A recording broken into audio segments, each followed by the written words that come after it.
When each member of the anti-weapons squad harbors their own ulterior motives, how terrifying can things become? The moment they find the $20 million in cash, everyone's eyes change. Before they even have a chance to divide the spoils, the owner of this enormous sum arrives at their doorstep with his men in pursuit. This is the setting for the highly acclaimed crime action blockbuster that has just been released, RIP. The story begins in Miami a few days ago. Late that night, Miami Police Chief Gia finally found a crucial lead. She had just finished a call with her informant when danger suddenly arose. A man dressed entirely in black, wielding a heavy weapon, appeared. The gunman fired without hesitation.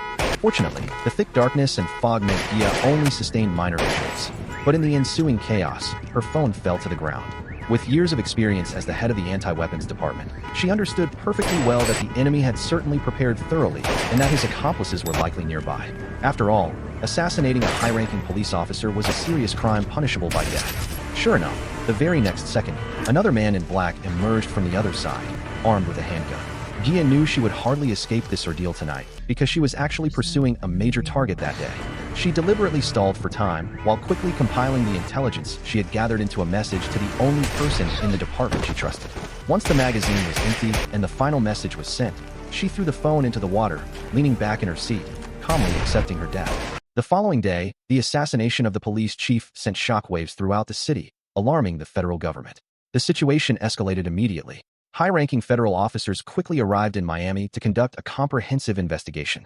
However, to everyone's surprise, members of the anti-weapons task force were the first to be questioned. This small team normally dealt not only with weapons and ammunition, but also with dirty money, dark, illicit funds that could not be brought to light. Therefore, federal police quickly concluded that the killer was most likely from within the group, stemming from a conflict over unequal distribution of profits, leading to the murder. Upon hearing this theory, D, a member of the team, immediately scoffed, his tone becoming even more contemptuous. He directly mocked the two federal officers, asking if they intended to find the culprit while sitting in a meeting room, even going so far as to point out that someone was definitely trying to smear the anti-weapons squad. The two federal officers were left speechless. Even Dan, the team leader, was summoned by his superiors. He couldn't accept this line of investigation, questioning why they weren't pursuing the real culprit, but instead suspecting the family first. Faced with Dan's anger, his superiors didn't shy away, stating directly that this was a life-or-death moment for the entire team. Federal authorities were planning to disband the anti-weapons squad, just as they had disbanded the violent crime-fighting unit years ago. While Dan managed to maintain some composure, D was seething with anger. His interrogator was Federal Officer Dell, ironically, his own younger brother, with whom he had the most strained relationship. Dell knew exactly what his brother cared about most, so he deliberately steered the conversation toward the deceased boss, Gia, even pointing out that D still carried mementos of Gia from when he was alive.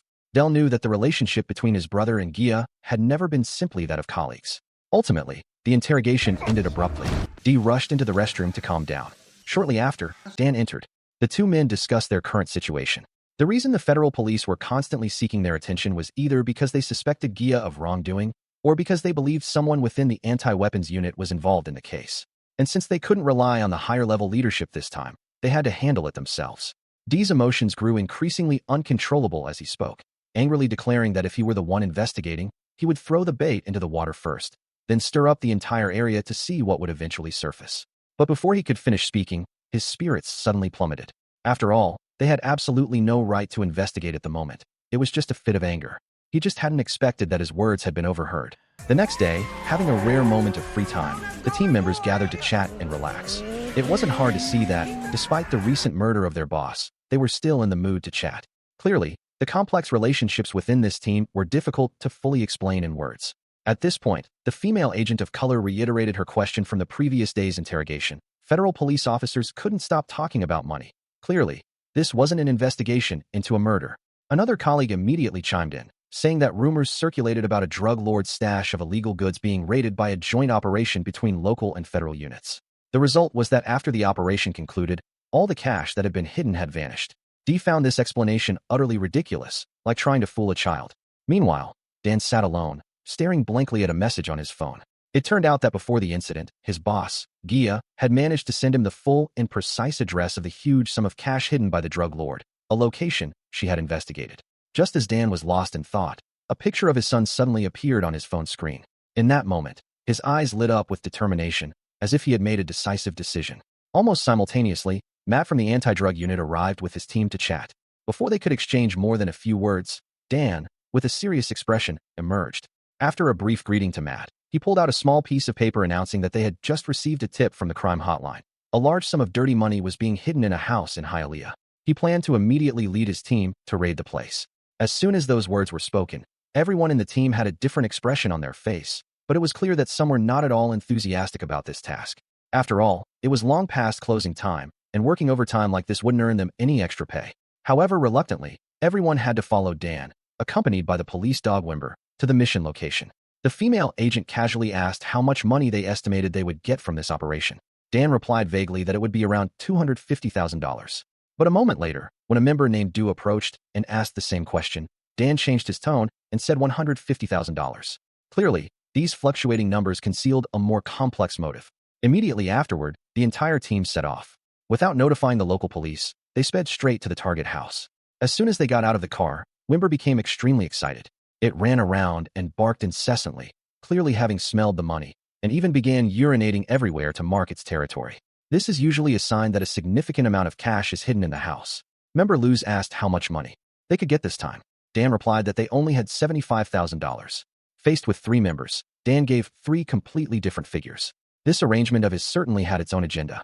Next, he stepped forward and asked the homeowner, DC, to come out. As soon as he spoke, he announced they had received a tip-off suspecting the house contained illegal weapons and that a search was necessary.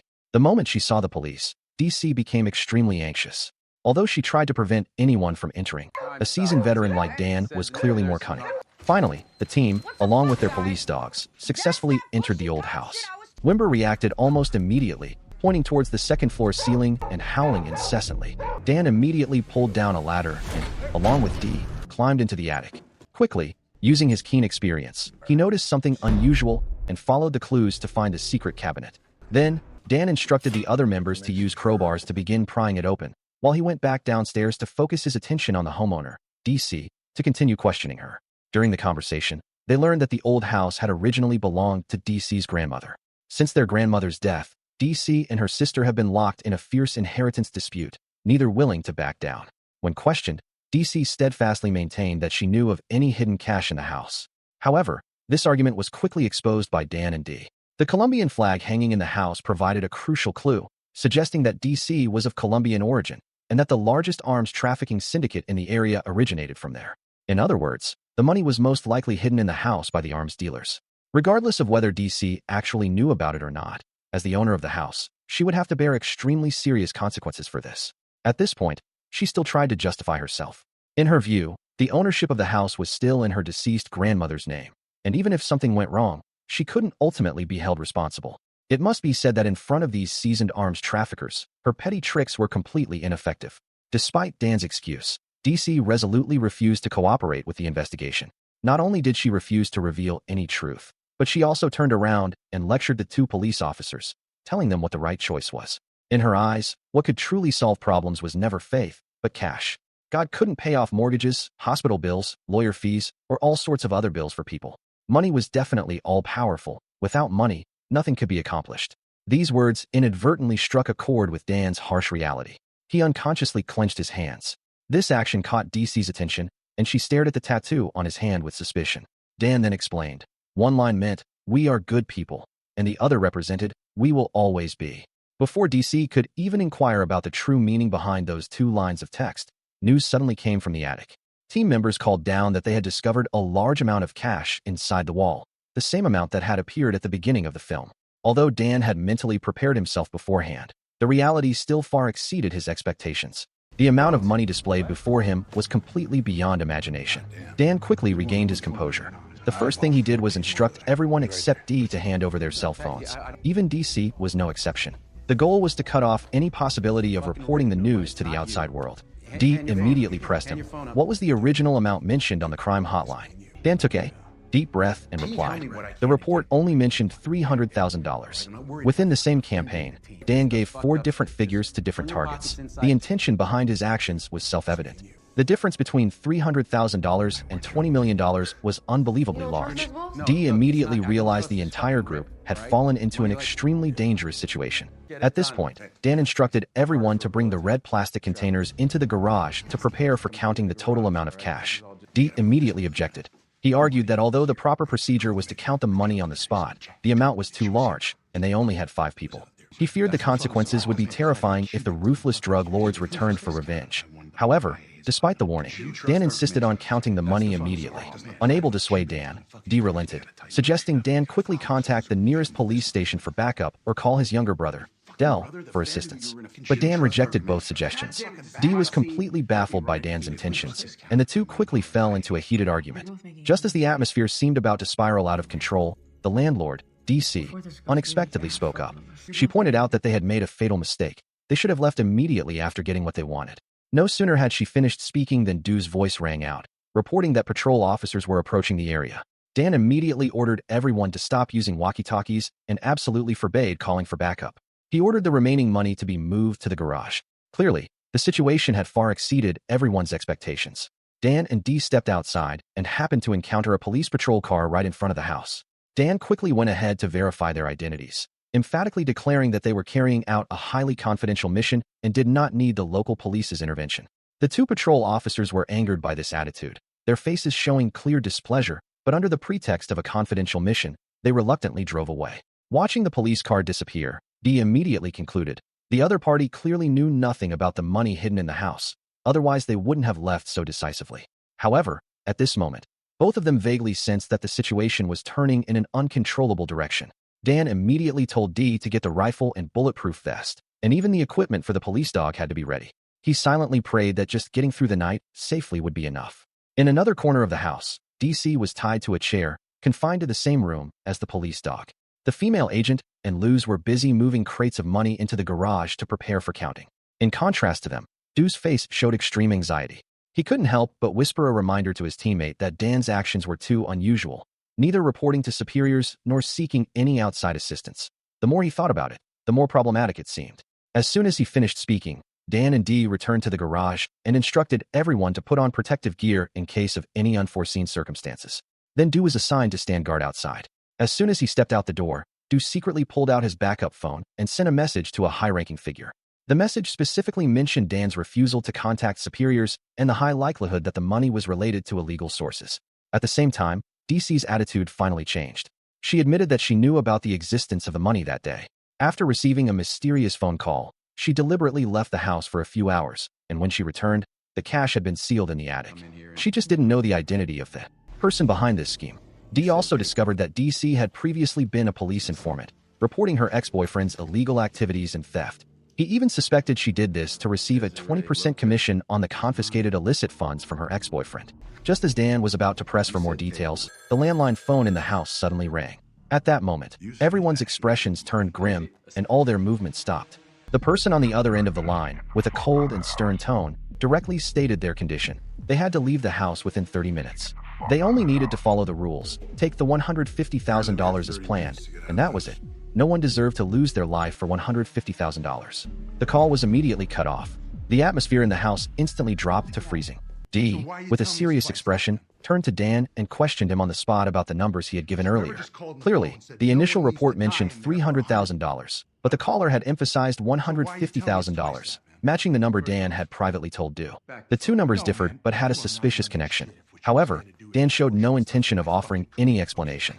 Instead, he sternly emphasized that he was in charge of the operation, and his decisions didn't need explaining to any team member. This attitude fueled Dee's suspicions. He demanded immediate proof from Dan, specifically the original report, for comparison. The only response he received was a dismissive, "I forgot to bring it." Dan's laziness and lack of attempt to conceal his lie made Dee realize he was lying. This completely eroded his trust in his longtime partner. Dee immediately declared he would contact the police chief directly to handle the matter. Dan didn't try to stop him, only bowing his head to look at the message that Boss Gia had risked his life to send. The information clearly indicated a huge sum of money was involved. Dan looked troubled and distraught, but Dee didn't stay to witness it.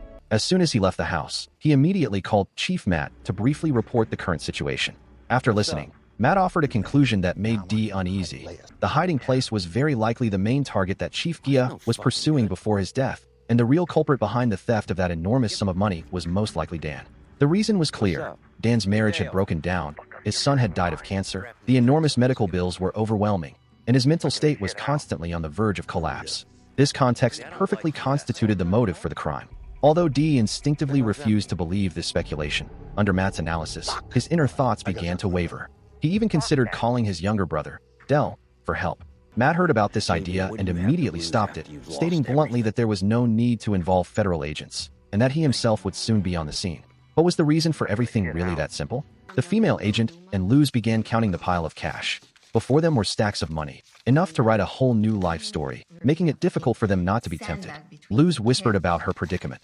Danger lurking, a net income of only $80,000 a year, all in exchange for injuries, humiliation, and beatings. Meanwhile, just a small package in front of her would be enough to escape this life forever. Hearing this, the female agent didn't respond immediately, falling into a brief moment of contemplation.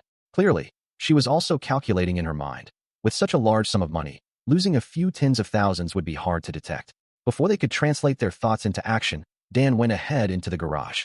He discussed with them the idea of each of them setting aside a portion to share.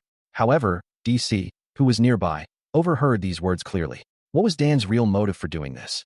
Outside, Du was on patrol when he noticed the streetlights on both sides of the street suddenly turn on simultaneously.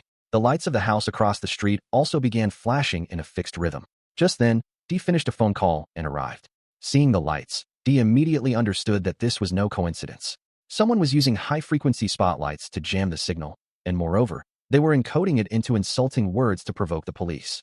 Dee told Du to inform Dan, while she prepared to go to the house across the street alone to investigate. As soon as she turned to leave, Du's phone message contained only one sentence. The team has begun assembling. Wait for confirmation before taking action. At the same time, Dan returned to the DC room right in front of her, calling the police chief to report the amount of money recovered was $150,000 and clearly stating that no assistance was needed. Each of his moves seemed both calculated and arbitrary, making it impossible to grasp his true intentions. Standing beside him, DC listened as if she were hearing thunder, completely at a loss for how to react. Just as she was feeling bewildered and frightened, Du returned to the room. DC immediately lowered her voice and told Du that Dan's group was planning to embezzle money, hoping Du could contact someone to stop it. But before she could finish speaking, Dan pushed open the door and directly asked Du why she had suddenly returned. Du pretended nothing had happened, only saying that Dee had gone out alone to assess the situation. Dan didn't ask any further questions, instead pulling Du out the door with him. As soon as the two stepped out, the phone in the room rang again. DC, now almost out of control, yelled into the phone, demanding that the police arrest her immediately or those people would surely kill her. The female agent didn't answer DC, but picked up the phone to answer.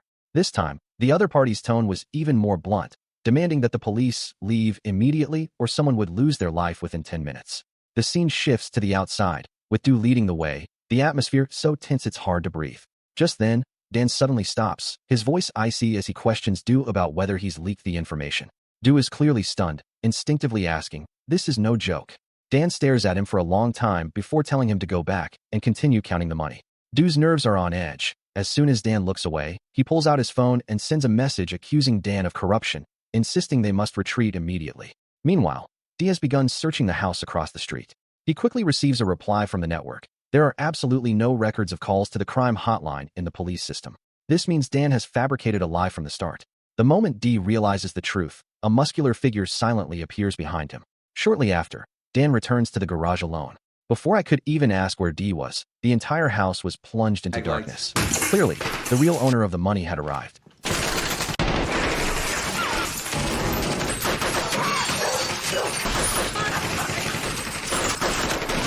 After a fierce exchange of fire, both sides suffered casualties. Dan left the female agent inside the house to watch over DC and Luz, while he and Du chased after them into the street. They discovered that the cars parked outside had been tampered with and wouldn't start. Seeing the two suspects preparing to retreat, Dan and Du immediately pursued them, but the enemy's firepower was overwhelming, preventing them from closing the gap. They could only watch helplessly as the suspects escaped. Just as they were about to turn back, a bald man suddenly emerged from the corner of the alley, brandishing a weapon. Just as he was about to fire, Dee unexpectedly appeared from behind and subdued him on the spot.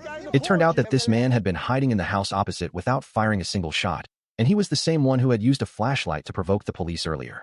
He was actually a member of a weapons syndicate. The bald man then used his phone to connect directly with the boss behind the operation.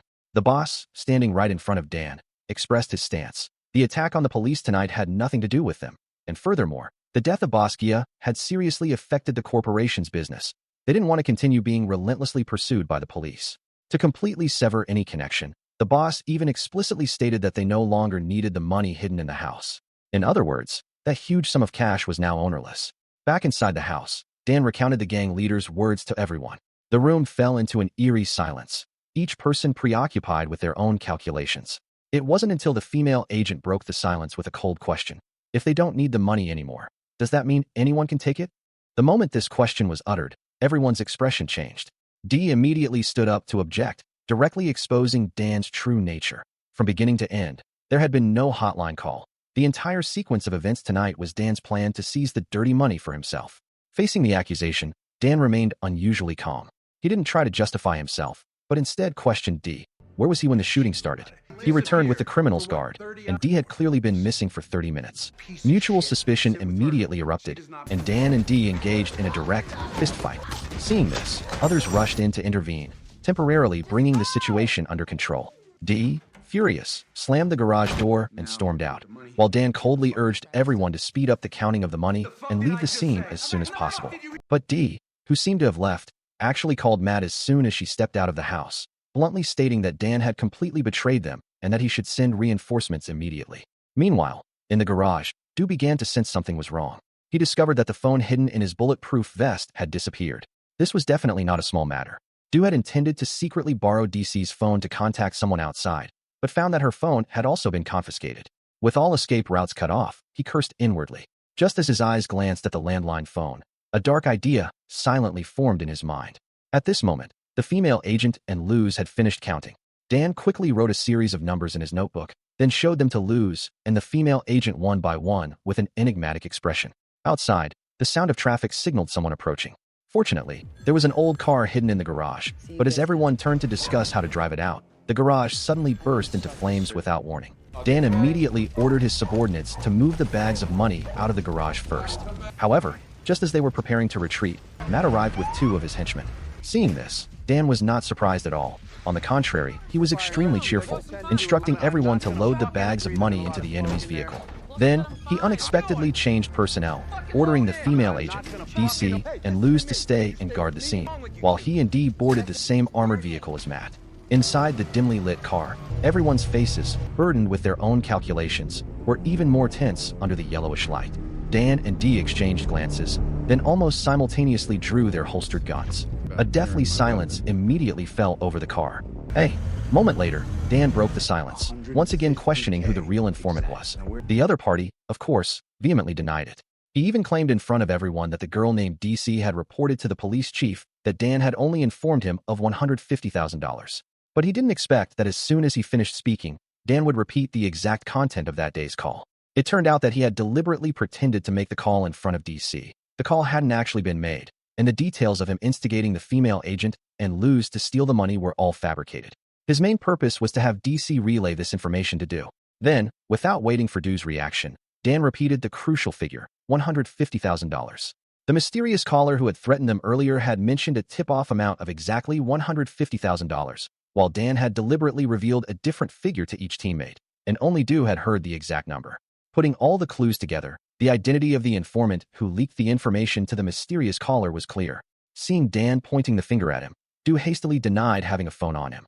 But before he could finish speaking, Dee pulled a disposable phone from his pocket. At this point, everyone realized the heated argument between Dan and Dee earlier was entirely a staged act. They had used the physical altercation as a pretext to secretly steal Du's phone. Rewinding 10 minutes earlier, Dee was thoroughly searching the house when Dan suddenly arrived and revealed his entire plan. Therefore, everything that happened tonight was actually a trap set by Dan, aimed at catching the person who murdered Boss Gia. He fabricated a false report from a crime hotline, luring all the suspects to the address Gia sent before his death. This brilliant scheme was inspired by Dee's own words. Cast the bait, stir up the water, and see which fish will bite. As expected, the culprits quickly fell into the trap. Following this clue, they also traced Du's accomplices. Through the conversation, it became clear that Matt was Du's accomplice. He was the one who made the threatening phone call, and also the one who sent people to attack Dan's group. Matt still wanted to deny it, but unexpectedly, Dee picked up the disposable phone and dialed the most recent contact. The next second, the phone in Matt's pocket rang. Matt's face instantly turned pale, realizing Du was planning to drag him down with him. Without a word, he immediately shot Du in the ear. The driver, receiving the signal, slammed on the brakes and grabbed a machine gun, intending to fire. Fortunately, D was quicker. In that critical moment, he grabbed the driver's gun barrel and fired 2 shots, ending his life. However, in the chaos, Dan and D were subdued by Matt. Then, a man jumped out of the back car, quickly dragged the driver's body out, and jumped into the driver's seat to continue driving. At this point, Matt no longer bothered to pretend. He calmly admitted that he and Du had assassinated Gia that day simply because she had accidentally discovered their dark secret. Matt said these words with a triumphant expression. He thought he had victory in his grasp, but then D's phone suddenly rang. The caller was his younger brother, Del. It turned out D had already prepared a contingency plan, instructing his brother to set up a roadblock on the only road. As soon as he finished speaking, the 2 cars were surrounded by federal agents lying in wait. Realizing the situation was hopeless, Matt immediately changed his tone and tried to negotiate with Dan and D.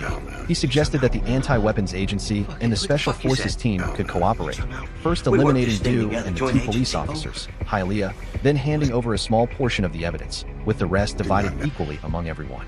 Matt rattled on about his plan, completely unaware that Du's hand had reached for the gun hidden in his pants. Taking advantage of the chaos,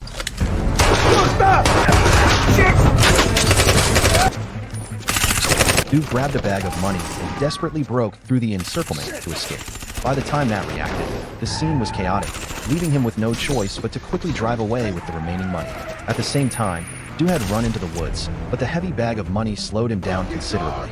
He only dared to stop to reload his weapon after a long time, but as soon as he finished, Dan tracked him down. Without a word, he lunged at Du, unleashing a barrage of punches to the face. After a fierce struggle, Dan, relying on his experience, used his arm to pin Du against a tree trunk. Under Dan's earth-shattering roar, Du completely lost his composure, only able to continuously beg for his life. Finally, Dan twisted his arm and captured him. Meanwhile, Matt was frantically fleeing, too hastily to notice the trunk lid wasn't properly closed. As the car suddenly accelerated, the bags of money were flung out. D was relentlessly pursuing him. Matt, heartbroken at the sight of the money, didn't dare stop, only gritting his teeth and continuing his escape. A breathtaking chase ensued. D fired continuously at Matt while driving, but because Matt was driving an armored vehicle, the bullets couldn't inflict fatal wounds. Realizing this tactic was ineffective, D decided to ram into the back of Matt's car. Seeing this, Matt quickly fired back, missing but giving D a brief moment to catch his breath. But before he could recover, D caught up again. This time, he was smarter, aiming his gun directly at the armored vehicle's tires. Matt, caught in the crossfire, panicked and momentarily lost control of the steering wheel, causing the car to spiral out of control. Waiting until Matt staggered out of the overturned armored vehicle, D stood menacingly before him, gun in hand. Unexpectedly, Matt showed no remorse. Instead, he wanted one last gamble. He seductively offered a larger share if D would spare his life.